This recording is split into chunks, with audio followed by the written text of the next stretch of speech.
Hello guys! Hello, this is for Scorpio. Welcome dito sa aking channel, Kapalaran 888. Welcome guys! Alamin natin Scorpio kung anong messages, vibration, gabay, energy para sa inyong lahat. This is for the first 15 days of April 2026. Scorpio.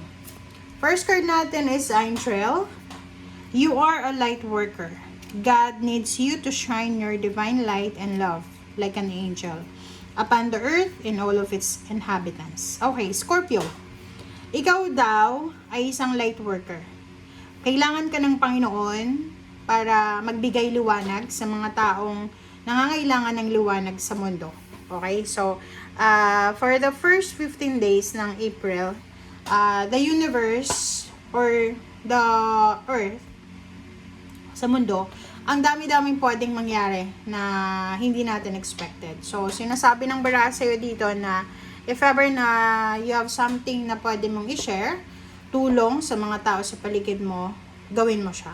Okay? Because you are a light worker. Diba? Parang sinasabi ng barahan na pinadala ka dito sa mundong ibabaw ng Panginoon para makatulong sa mga taong nangangailangan. Lalo doon sa mga namumroblema, emotion, financial, or spiritual.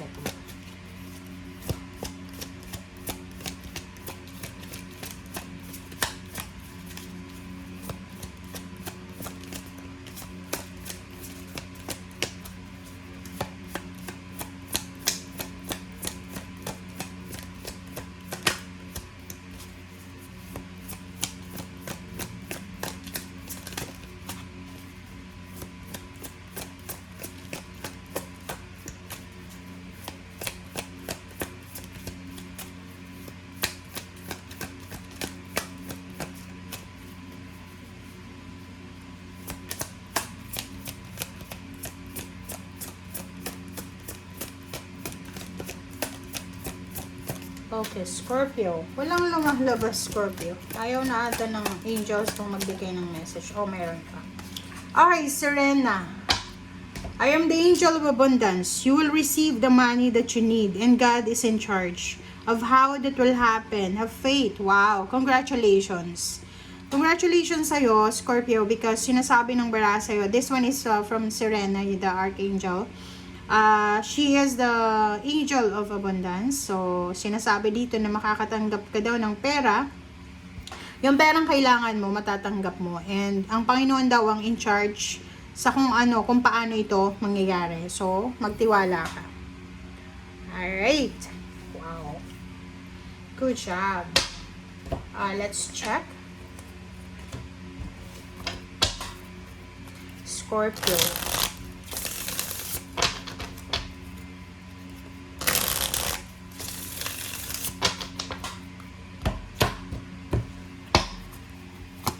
Okay, first card natin sa second deck is Page of Cups. Wow, this is your energy. Knight of Cups. There's a celebration. There's a Two of Cups. So, this is all about emotion. Okay, wow.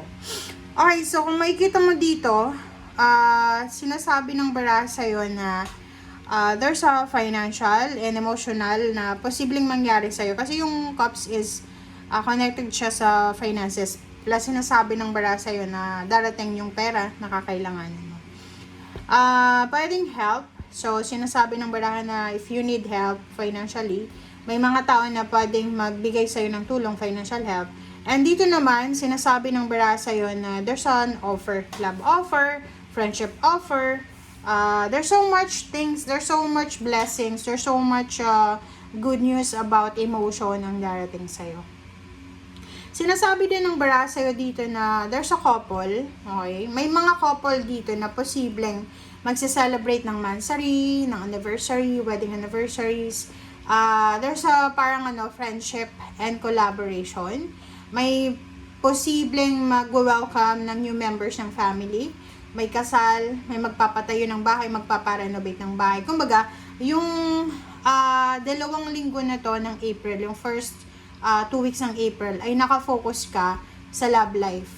Kung ikaw naman ay single ha, or even sa mga may ka-live-in, may mga boyfriend, girlfriend, sinasabi ng barahan na there's someone here na mag-o-offer sa'yo ng emotional stability. Kahit may asawa ka na, pwedeng may nagkakagusto sa'yo. Gusto niyang bigyan ka ng emotional support or emotional na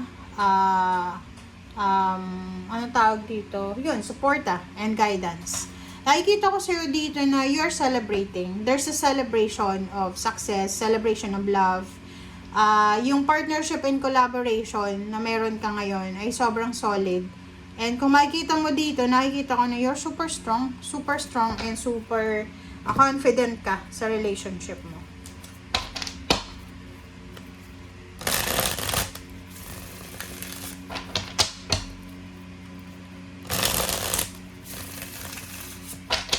Alright, so let's check.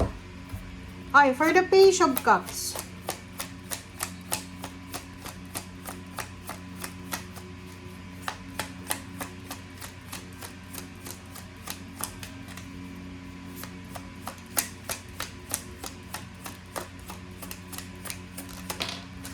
Okay, Page of Cups is wise counselor. So, sinasabi ng bara sa'yo dito yun. There's someone, okay? There's someone here na posibleng magbibigay sa'yo ng mga advices regarding love life, regarding sa emotion, family life, or kung ano pa man yan. So, parang sinasabi ng bara sa'yo dito na may mga tao dyan na pwedeng magsisend sa'yo ng messages, magtatanong, uy, kumusta ka na, ganyan, ganito. So, if you are emotionally battered, pwedeng mag-share ka ng mga nangyayari sa'yo, and then, magbibigay sila ng advices sa'yo. Okay, Knight of Cups. Alright, so, yun. Same din. Love life, or even family life, couple, parang ganon.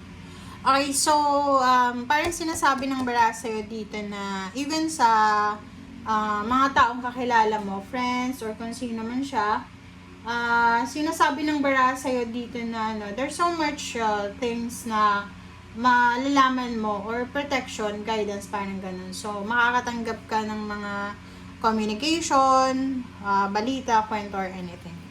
Okay, Three of Cups.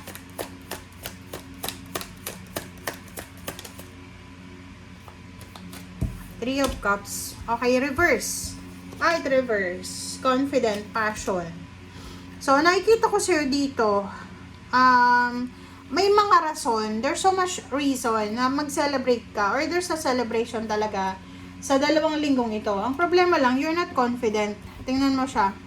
Sinasabi ng bara sa'yo na hindi ka confident na mag-celebrate. Maybe, may mga konting, anong tawag doon?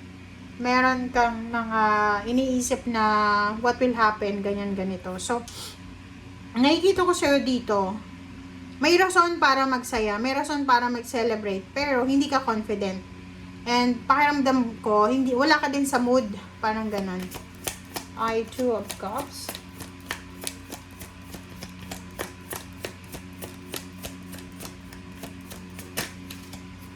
Okay, Two of Cups. Okay, so dito sa Two of Cups is Nine of Air. So, yung Nine of Air mo, sinasabi ng bara sa'yo na possible, yun. Possible na you're supported, you're guided ng iyong karelasyon, ng iyong asawa. But, may mga times na you are contemplating, nag-aalala ka, hindi ka makatulog sa gabi, parang ganun. So, ang nakikita ko sa'yo dito, may isa dito na Scorpio na maybe you are married, you're in a relationship, may live-in partner ka, pero may nagugustuhan kang iba. Etong emotion na to, it's either mayroon kang karelasyon, pero ang problema dito ay may nagugustuhan kang iba. So, hindi mo alam kung ano yung magiging reaction mo, or ano ba yung gagawin mo, makikipaghiwalay ka ba ngayon? Tapos, ang tawag dito, makikipaghiwalay ka, tapos sasama ka sa iba, parang ganon. Please comment down below if you resonated. Okay? Kasi parang sinasabi ng baraha dito, medyo problematic ka eh. Hindi ka makatulog sa gabi kasi sa pag-iisip, iniisip mo na pag nakipag-break ka ba, masasaktan mo siya. Siyempre, masasaktan mo siya. So, hindi mo alam kung anong gagawin mo. Especially kung ikaw ay may third party. Okay, let's check the Four of Wands.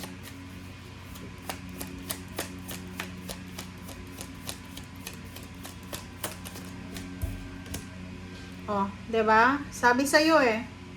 Ang nakikita ko sa'yo dito, siguro yung yung iba sa inyo, masaya kayo sa first week of April. Yung first week of April, masaya pa kayo. You're happy, you're contented, you are at peace, ganyan ganito. But the second week, pwedeng yung second week na to, eto yung problema mo. Medyo na-stress ka kasi pwedeng nasa gitna ka na ng umpugang bato. Parang yung hindi ka masaya kasi alam mo na guilty ka, parang ganon. Or the other way around, yung person mo, yung may third party. Parang ganon. So, sinasabi ng Barasir dito, literal to ha, huwag kang magagalit sa akin, pero I will just tell you something. Especially kung ikaw, Scorpio, mayroong kang third party, may asawa, boyfriend, girlfriend ka, live-in partner, pero may person kang iba. Okay? May kausap ka online or even personal. Ang problema dito, pagdating ng second half or second week ng April, talagang maliligalig ka dyan. Mag-aalala ka. It's because hindi mo alam kung paano mo lulusutan yan. Kasi yung third party mo pwedeng gusto nang magsama kayo, mag-live-in kayo. So, what will happen to your relationship? Current relationship. So, parang yun yung rason. So, nakikita ko sa'yo dito na it's either there's a breakup, pwedeng maghihiwalay na relationship, mag-asawa, pwedeng makakasakit ka or ikaw yung masasaktan. So, the other way around. Okay? Thank you guys. Bye!